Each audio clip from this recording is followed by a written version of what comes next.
Welcome to Digital Asset News, to get top stories in cryptocurrency digital assets and break them down to bite-sized pieces. Today, that's some pretty good stuff. First up, Visa sees Bitcoin as digital gold in the first quarter earnings call. This is on January 28th. And it's not just digital gold of Bitcoin. They're also talking about another cryptocurrency or cryptocurrencies that they really consider digital gold. On top of that, we're going to take a look at what's going to be a massive pump that people are talking about as far as XRP and what is going on with that. And finally, we're going to take a look at India's cryptocurrency bill. Catches industry off guard, investors are nervous, and surprise, surprise, India is once again trying to ban cryptocurrencies. So we'll go over all that, but first, let's take a look at two things. First, I want to talk about Voyager and what happened over the last couple of days. So if you're not aware, or if you don't live in the United States, excluding New York, Voyager is a brokerage. That's not an exchange. It actually connects to all the different exchanges throughout the world, and they are market makers. And what happened was they had gone down. It was over Friday. And it was down for quite a bit of time, and I think it came up again like around almost midnight on Friday. So the big issue here is that I am a huge proponent of it. I love Voyager. It works out pretty well. And it was great because it would never go down. Well, it went down. So I talked about this yesterday, about why it all happened. Everything that was going on with Wall Street Bets and TD Ameritrade and Robinhood and all the different shenanigans that were going on. It is pushing everybody into our market. And Voyager got the brunt of it, which is what it should actually do. And a ton of people, there was up to, the report stated that it was 100 people per minute, not hour, 100 people per minute were signing up for Voyager, and it crashed. And that's a problem, and it was a big problem. I talked about it yesterday again, and there really is no excuse. I had an interview lined up with Steve Ehrlich, who is the CEO of Voyager, friend of the show, been on 3 or 4 times, and he said, on Saturday, let's do it. I had some things going on. He had some things going on. We tried to do it at night. Didn't work out. Texted him this morning via Twitter, or DM'd him, and he's like, there's a lot of things going on right now. I need to make sure everything is correct, and we will do the interview on Tuesday. So it is what it is. And I know some people are like, you said it would never go down. Yeah, I did say that. And it went down. Yes, it did. And some people will say, well, it's not so bad because, there's all these new people coming in, and that's a different thing than when like Coinbase and Kraken and Gemini go down because they have a problem with actually market matching. And I'm like, hey, down is down. It doesn't really matter to me. I just know that I couldn't get into my account. I know you couldn't get into your account, so that's a big problem. So here's the thing. Steve's going to come on Tuesday, and there's no excuses. Nobody gets a free pass in this show. I don't care how many times you've been on here. I don't care how friendly you are. It's a business. So we'll see what he says on Tuesday, and we'll go from there. It's up to you right now. You could vote with your wallet, with your checkbook, and do whatever you want to do. Just say, what? It was down those couple of times. I'm out of here. I don't want to do it. It's fine. It's up to you, whatever you want to do. And that's how it goes. That's how business is. So let's move on to what's going on in the market. So let's see here. It is January 31st. It is 3 p.m. El Paso, Texas time. Beautiful day. 64 degrees, balmy, nice. I'm sorry for wherever you're at, if it's crappy weather, New Yorkers. But here's what we got going on. Sunday is always one of these days. If you're new to cryptocurrency, this is pretty much how we do things. Monday through Saturday is pretty good. Then Sunday kind of takes a little bit of a dip, and then that's just kind of how it works out. So we've got Bitcoin down 5%, surprise, and we're at 32.6. ETH still hovering around 1,300. And I got to tell you, everybody talks about how great ETH is. It's a 10K or 20K or a million K, or whatever they say. I don't even know what the predictions are anymore, but it's going pretty damn slow. That's what's going on now. 2021's not over. That's all I'm saying. But if you want to look at things that are rising, just take a look at the lower caps that are out there, and maybe find yourself a winner. We had talked about the Voyager token, and it was ranked 284 on January 7th, and today I think it's in the top 75. So, just one of those things. I mean, Polkadot came out of nowhere. Chainlink a year ago, not that big of a deal, but here we are. XRP, watch out. 24%, up 75% for the 7-day. We're going to talk about what is going on, why there is this massive increase. Polkadot down, 88 down. I hate when it does this.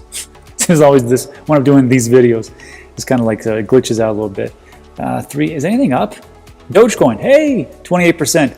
And we're down to like 0.04, which is a bummer. You know, I think it was up to like it was almost at 7, almost at 8 cents, I think it was at some point. So Doge holders, hey, you're still up. Do what you want to do. Some people are telling me that they're not going to sell because it's going to $1.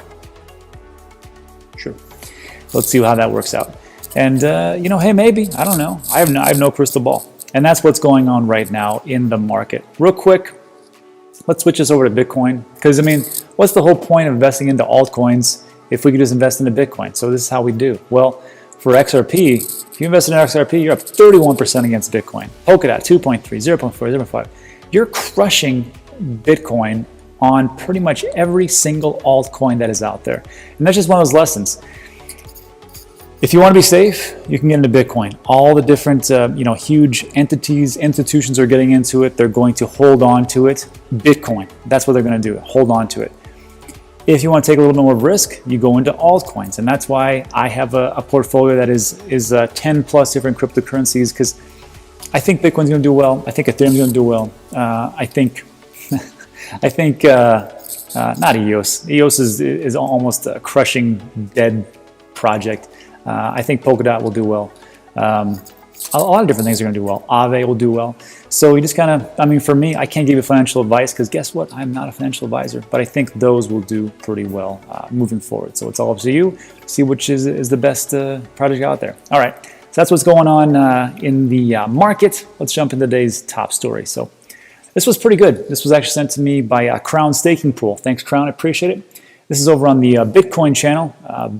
This is a pretty good channel, actually. I need to actually put that in my recommendations because they always have like, all they do is they just put like little news snippets that are on TV or they find little things, they just throw it onto YouTube. It's pretty brilliant, actually. And this one it's a 2-minute little piece here, and it's the Visa Q1 earnings call. So, I mean, we're looking at, well, it says Q1 2021. I guess this would be what is going on right now. But it doesn't matter what's really going on with Visa. What it is Visa is talking about how they see cryptocurrencies, digital assets kind of fitting into their infrastructure. And we had actually talked a couple days ago about how Visa was partnering up with Circle and USDC to offer that through Visa, USDC, the stable coin. So first, let's hear what they think about as far as Bitcoin, and then we'll get into that other realm of digital gold. So let's just take a listen. Fiat currencies. But there's a growing interest in digital currencies, and I wanted to take a minute to talk about how Visa thinks about crypto in general and our approach. In this space, we see ways that we can add differentiated value to the ecosystem, and we believe that we are uniquely positioned to help make cryptocurrencies more safe, useful, and applicable for payments through our global presence, our partnership approach, and our trusted brand. We think of the crypto market in two segments. First, there are cryptocurrencies that represent new assets, such as Bitcoin. Second, there are digital currencies or stable coins that are directly backed by existing fiat currencies.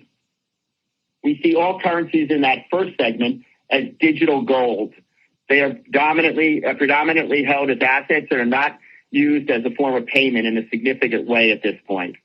Our strategy here is to work with wallets and exchanges to enable users to purchase these currencies using their Visa credentials, or to cash out onto a Visa credential to make a fiat purchase at any of the 70 million merchants where Visa is accepted globally. This is similar to our approach to connect closed-loop wallets such as Line Pay and Paytm. For the second segment, fiat-backed digital currencies, including stablecoins and central bank digital currencies, these are an emerging payments innovation that could have the potential to be used for global commerce, much like any other fiat currency.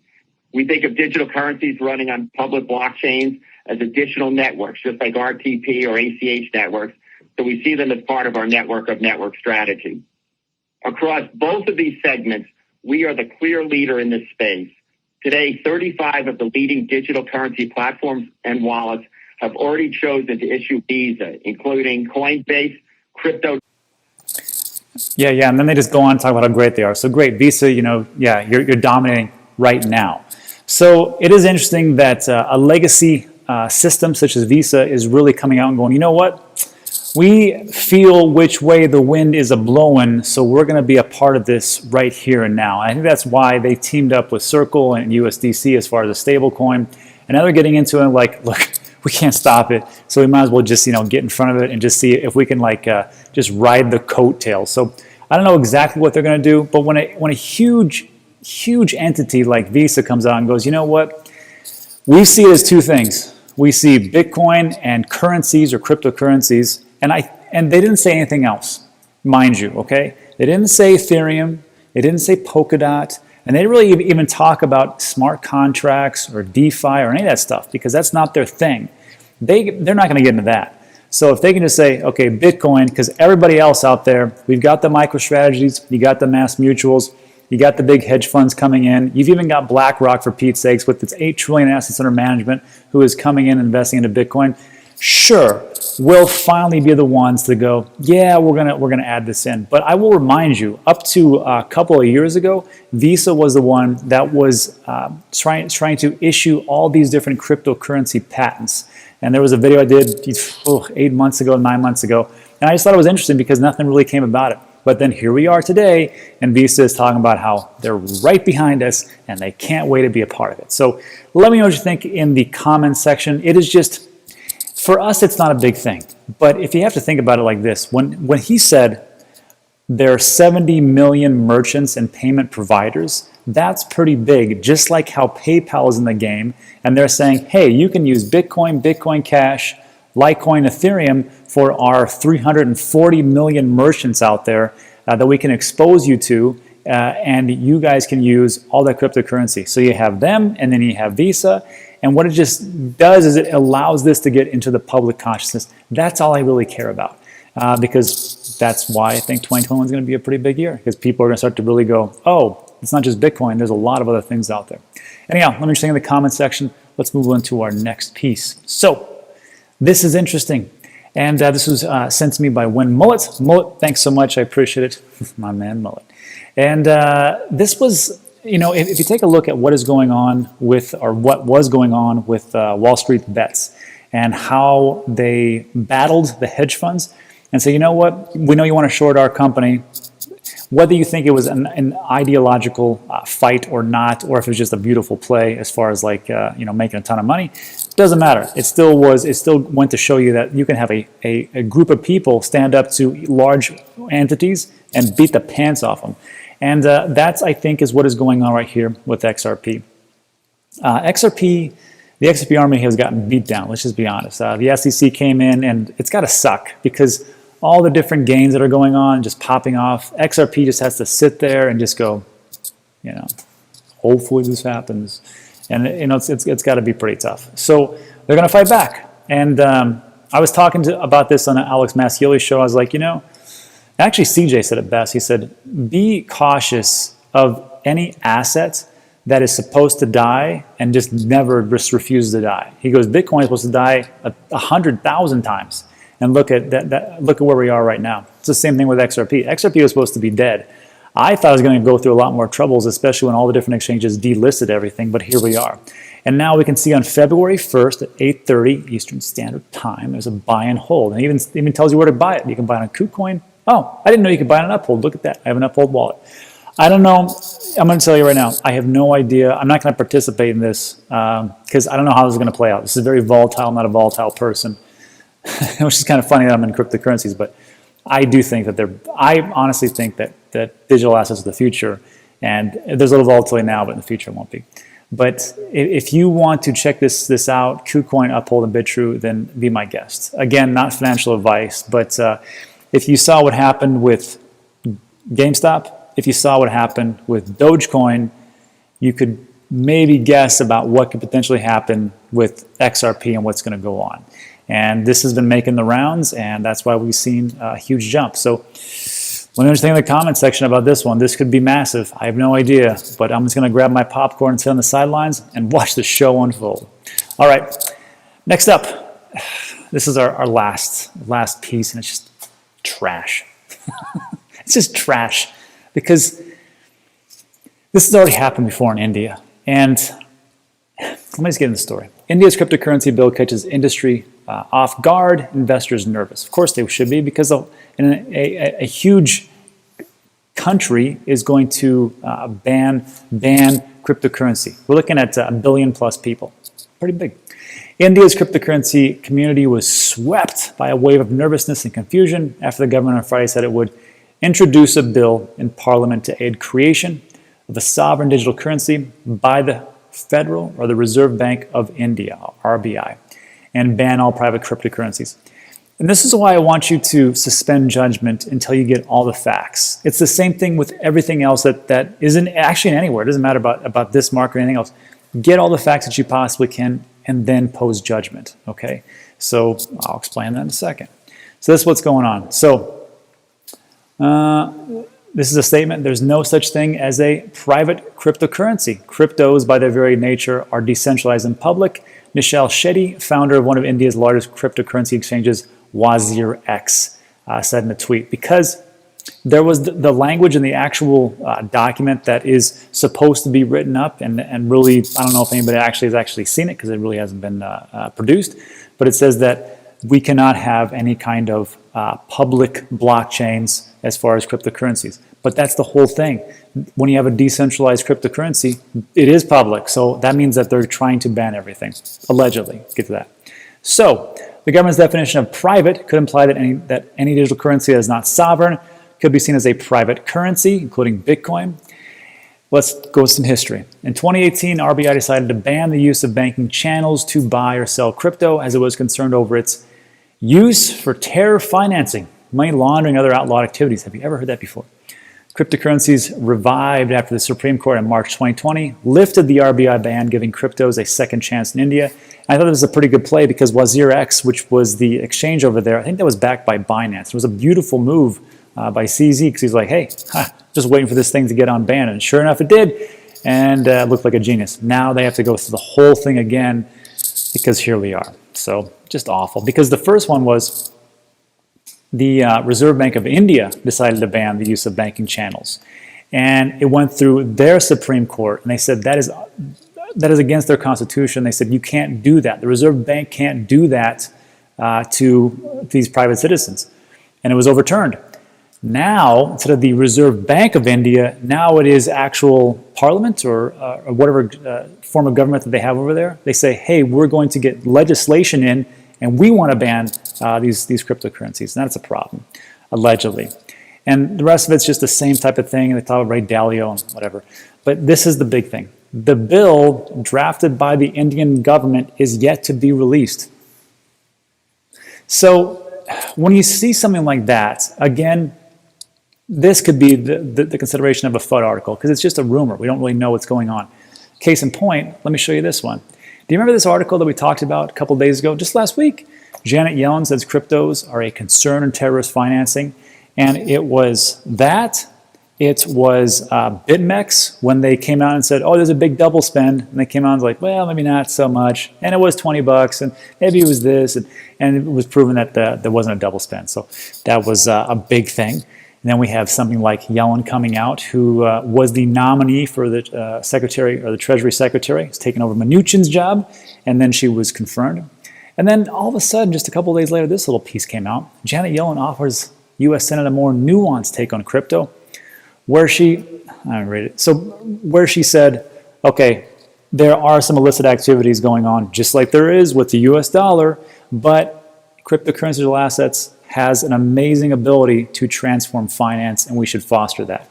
So it's like, okay, these are the type of things that you have to suspend judgment until you get all the facts. And that is why I'm extremely excited to get Steve in here from Voyager to see exactly what the heck happened, how they fixed it, and how we're going to deal with this moving on. And that's just one of the things. So just remember, all the different things and articles out there, always dig a little bit deeper. It doesn't matter if you hear it from me or anybody else. It just there's always more information out there to uncover. It's just a lot of work to do it sometimes. And that is what is going on. So that is it for today. It is Sunday. Enjoy the day. If you made it all the way to the end, hey, thanks. Thanks for making all the way to the end. Why don't you hit the thumbs up? Maybe consider subscribing. That would help me a lot. And that would be great for today's video. Also, If you like these types of videos, there's going to be 2 more that's going to pop up on your left and right. Let YouTube do its magic. And that's it for today. So thanks so much for watching. I appreciate it. And I'll see you on the next one.